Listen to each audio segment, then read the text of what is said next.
Hello दोस्तों, मैं सुजीत यादव आप सब लोग का ब्राइट गुरुकुल में स्वागत करता हूं। दोस्तों, आज मैं आप लोगों को गॉस के नियम के अनुप्रयोग बताएंगे कि गॉस के नियम का प्रयोग करते हुए हम कैसे किसी तार के कारण उसका विद्युत क्षेत्र की तीव्रता निकालेंगे।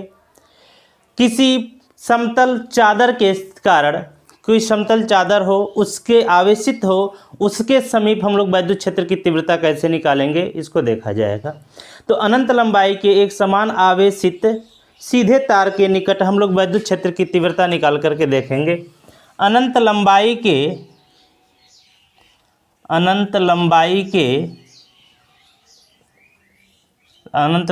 के सीधे आवेशित तार के निकट, सीधे आवेशित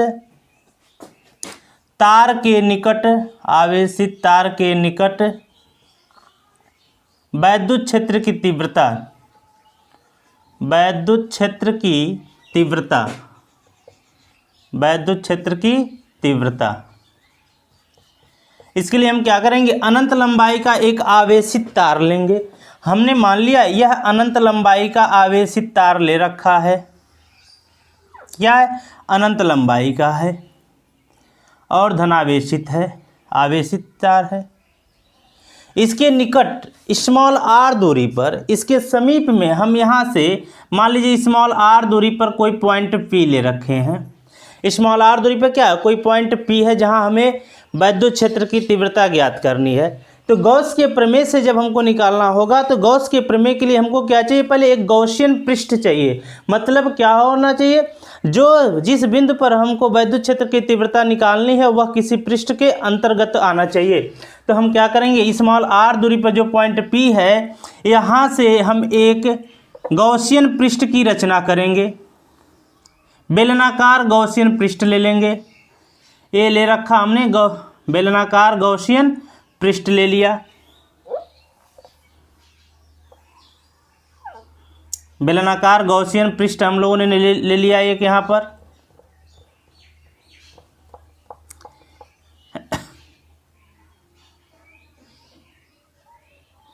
अब इस पॉइंट पर जहाँ पर हमको विद्युत क्षेत्र की तीव्रता ज्ञात करनी थी, पॉइंट पी, अब यह इस गॉसियन पृष्ठ के अंदर आ गया।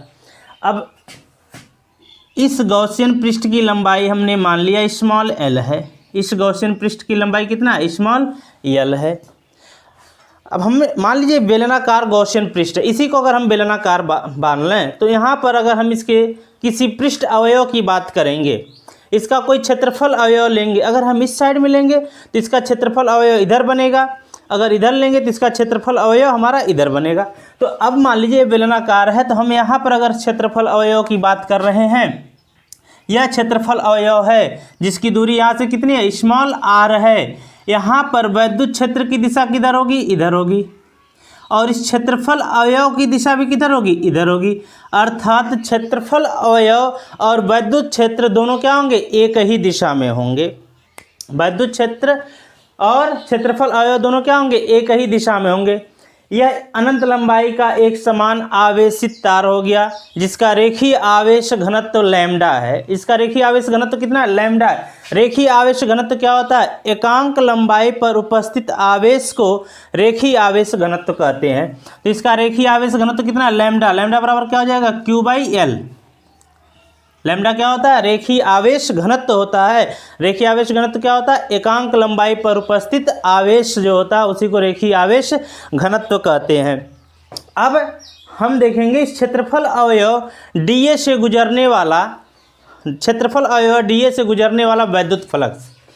क्षेत्रफल अवयव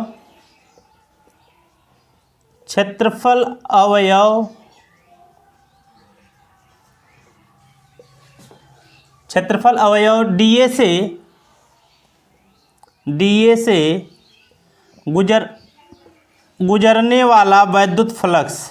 गुजरने वाला विद्युत फ्लक्स, हमने क्या किया, इस पूरे बेलनाकार या बेलन से हमने एक छोटा सा क्षेत्रफल अवयव लिया है। तो यहाँ से गुजरने वाला विद्युत फ्लक्स भी क्या होगा, कम होगा।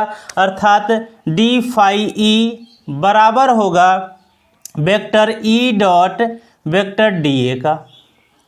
तो डी फाई ई बराबर हो जाएगा ई D A cos theta, E D A cos theta. देखिए यहाँ पर थीटा कितना होगा, वेक्टर ई और वेक्टर डी ए के बीच का कोण कितना है 0 डिग्री, तो थीटा का वैल्यू कितना लेंगे यहाँ पर 0 डिग्री हो जाएगा। तो डी फाई ई बराबर आपको मिल जाएगा ई D A cos 0, E D A cos 0। तो डी फाई ई बराबर हमको मिल गया यहाँ पर ई डी ए, यह हमको मिल गया इस छोटे से क्षेत्रफल अवयव से गुजरने वाला वैद्युत फ्लक्स का मान। अब हमको क्या चाहिए, इस संपूर्ण पृष्ठ से जो बेलनाकार जो बेलन है इसके संपूर्ण पृष्ठ से गुजरने वाला कितना वैद्युत फ्लक्स गुजर सकता है, इसको हमको निकालना है। ऐसे कंडीशन में हम क्या करते हैं, समाकलन कर देते हैं संपूर्ण पृष्ठ से गुजरने वाला वैद्युत फ्लक्स। अतः संपूर्ण पृष्ठ से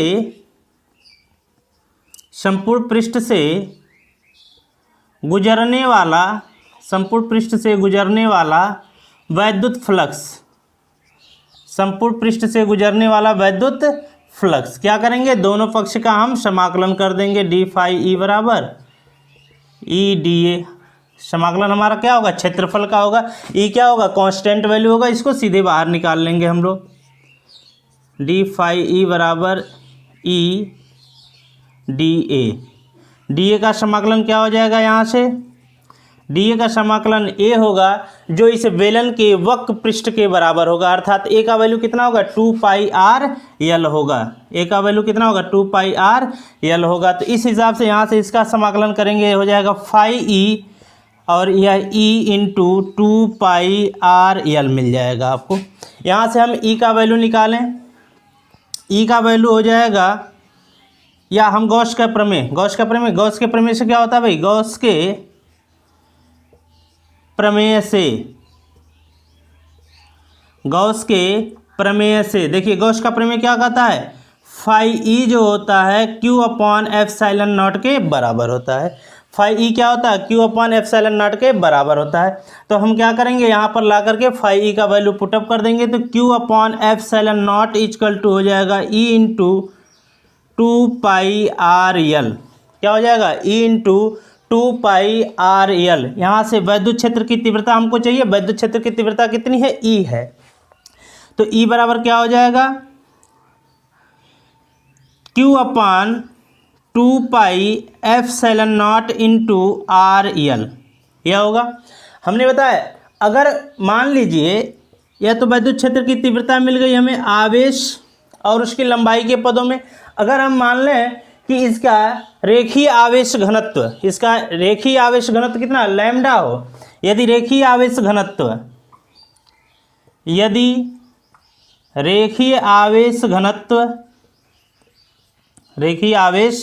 घनत्व लैम्डा हो, तब देखिए लैम्डा बराबर क्या हो जाएगा क्यू बाई एल।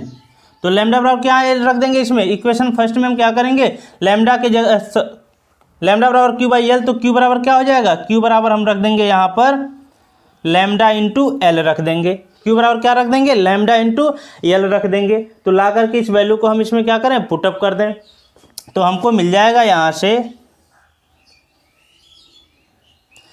ई बराबर 1/2 pi epsilon not into lambda L बटा आर इंटू एल। एल से एल क्या हो जाएगा, कैंसिल हो जाएगा।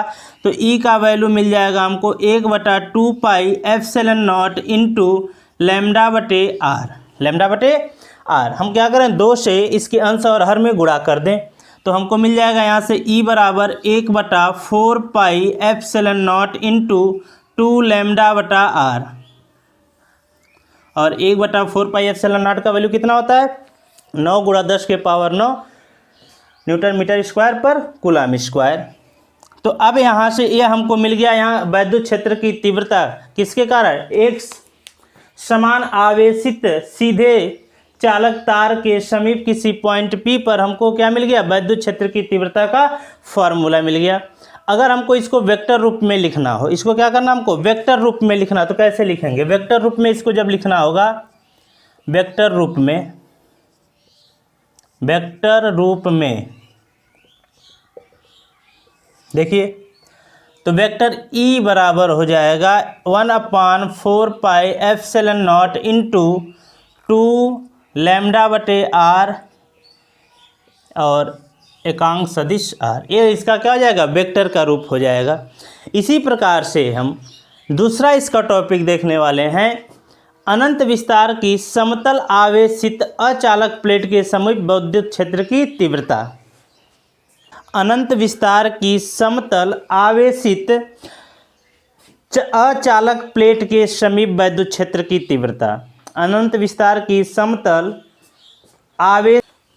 अनंत विस्तार की समतल आवेशित अचालक प्लेट के समीप विद्युत क्षेत्र की तीव्रता।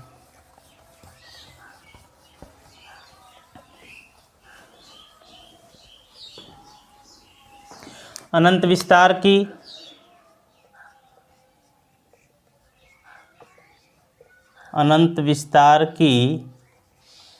समतल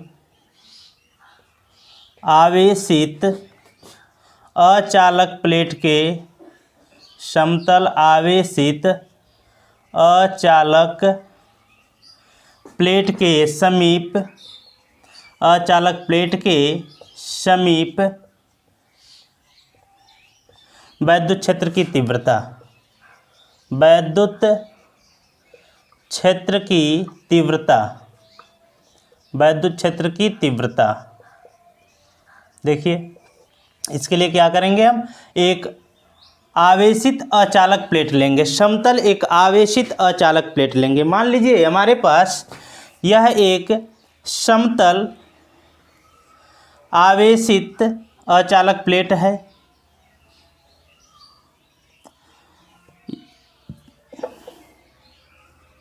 यह एक हमारे पास समतल आवेशित अचालक प्लेट है। इसके बाहर यहाँ पर यह आवेशित है, धन आवेश से आवेशित प्लेट है।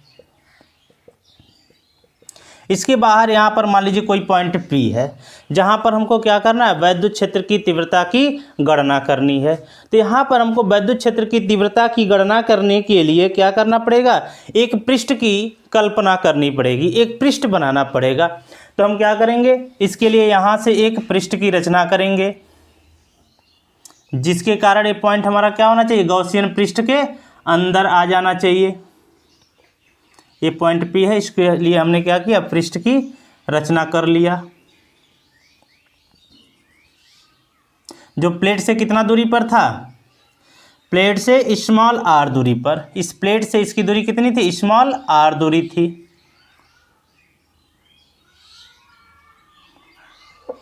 और इस बेलन का क्षेत्रफल कितना है, a है। बेलन का क्षेत्रफल कितना है, a है।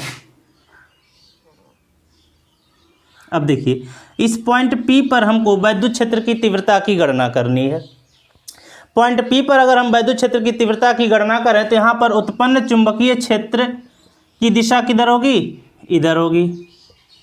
चुंबकीय क्षेत्र की दिशा इधर होगी और यहाँ इसके क्षेत्रफल अवयव की दिशा किधर होगी, यह क्षेत्रफल है इसका। मान लीजिए बेलन है ना, बेलन के बाद ये क्या होगा, इसका क्षेत्रफल होगा। तो क्षेत्रफल अवयव की दिशा, क्षेत्रफल अवयव, किसी भी पृष्ठ के क्षेत्रफल अवयव की जो दिशा होती है वह हमेशा क्षेत्रफल के लंबवत होती है। तो इसका क्षेत्रफल क्या होगा, यहाँ होगा। तो इसका दिशा किधर होगा, इस साइड में होगा। तो यहाँ से क्षेत्रफल अवयव की दिशा किधर हो जाएगी, इस साइड में हो जाएगी। मतलब क्या हुआ, विद्युत क्षेत्र और क्षेत्रफल अवयव दोनों क्या होंगे, सेम दिशा में होंगे और इनके बीच बनने वाला कोण ऐसी स्थिति में क्या होगा, 0 डिग्री होगा। सेम यहाँ पर भी हम मान लीजिए एक पॉइंट P डैश है, तो यहाँ पर चुंबकीय क्षेत्र की दिशा किधर होगी, इस साइड में बाहर की ओर होगी और क्षेत्रफल अवयव की भी दिशा किधर होगी, इधर होगी। ये मान लीजिए आपके पास यह समतल आवेशित अचालक प्लेट यह है। इस तरीके से हमने इस प्लेट को रखा हुआ है। ये पूरा क्या है, धन आवेशित है। पूरा ये वाला हिस्सा क्या है, धन आवेशित है। तो इस पर हमने यहाँ पॉइंट P की बात की है। तो यहाँ से जो हम पृष्ठ की रचना किए हुए हैं वह इस साइड, यहाँ से कितना दूरी पर है, r दूरी पर है। अब यहाँ से इसकी दिशा किधर है, इस साइड में है और क्षेत्रफल अवयव की भी दिशा किधर होगी, इधर ही होगी। दोनों एक ही दिशा में होंगे। यह अनंत विस्तार का होने के कारण जो आवेश होगा वह एक समान रूप से यह अनंत विस्तार का होने के कारण जो आवेश होगा वह चादर पर एक समान रूप से क्या होगा, दोनों तरफ वितरित होगा, दोनों तरफ वितरित होगा। तो यहाँ पर हम क्या करेंगे, इस बेलन के दोनों सिरों से गुजरने वाला वैद्युत फ्लक्स निकालेंगे, दोनों सिरों से होकर गुजरने वाला वैद्युत फ्लक्स। तो बेलन के दोनों सिरों से, बेलन के दोनों सिरों से होकर गुजरने वाला, बेलन के दोनों सिरों से होकर गुजरने वाला वैद्युत फ्लक्स, दोनों सिरों से होकर गुजरने वाला वैद्युत फ्लक्स, देखिए कितना हो जाएगा यहाँ से, phi E vector E dot vector D A plus vector E dot vector D A, जोड़ेंगे तो क्या मिल जाएगा हमको, vector 2 vector E dot vector D ए।